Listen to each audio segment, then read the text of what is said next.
All right, it'd be nice if we could memorize these subtraction facts. In fact, it's probably good if we could memorize all the way up to like, I don't know, 18 minus 9, right? Like these ones is showing 9 minus 0. It kind of works the other way. Now, the reason why we're only really focusing on these single digits, right, all the way down to ones, and of course you could write down here 0 minus 0, 0 as well. But if we can focus just on these single digit values, the reason why this is important, and if we can memorize these, just like we know, for example, like 1 minus 1 is 0, hopefully we know that just without having to think about it, without having to use any fingers or concrete examples, we just know it. If we can know all of these, not only will the calculations happen a lot faster, but, well, I guess that is kind of the main idea. They happen a lot faster.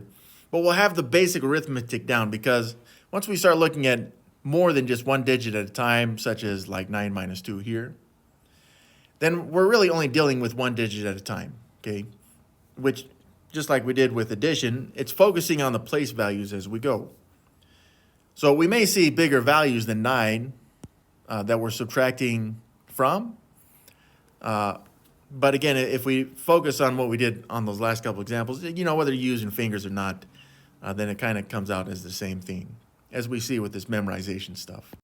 Now, the last thing I want to notice about this, a couple last things I want to notice about this table, these subtraction facts that we have, is you see as we go down with these subtraction facts, we're going down by 1 each time, right? That's because we're losing 1 more each time.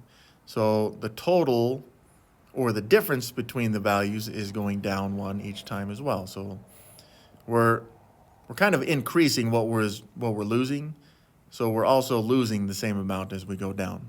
The other thing I want to notice, and this is going to become one of the properties we look at in 1.5, is anything subtracted from itself. It's not just single digit values like we see on this bottom row, but you could have big numbers. Anything subtracted from itself is just 0, like just nothing left, right? It'd be like saying, well, you got $9, you spend $9. How many dollars do you have? You got $0, okay? And it doesn't matter how many dollars you have. If you spend the same amount, you'd have $0 left over. Now, a common question that comes up at this point, which is just getting a little bit ahead of ourselves, is, well, what if you take away more than what you have? Okay, well, then we come into a new type of number system. Well, a different type of number, I should just say. But we're not applying that yet. So again, if we can just memorize these facts, so these types of calculations, we just know them, then of course things will speed up. So on this one, right, like 7 minus 3, I'd say, okay, where's 7 minus 3? Again, hopefully I wouldn't have to have this chart in front of me. I would just know, well, 7 minus 3 is 4, and I would just write that in.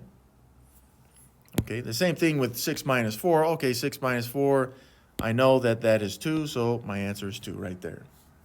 Now, the chart is nice. It's just, if we can memorize this stuff, then the chart is essentially with us when we take tests, even though we won't be able to have that in front of us on a piece of paper. Now, you could like copy it down on a piece of paper during the test after you've started. But it needs to be in your brain so that you wouldn't really necessarily need to write all that stuff down. And even though I'm encouraging you guys to memorize this stuff, again, it's not required. So if you're like, look, I'm going to use my fingers, I don't care what you tell me, go ahead. Or I like to think about it in terms of money. All right, that's fine. There's absolutely nothing wrong with using the concrete examples that we did before to make these types of calculations.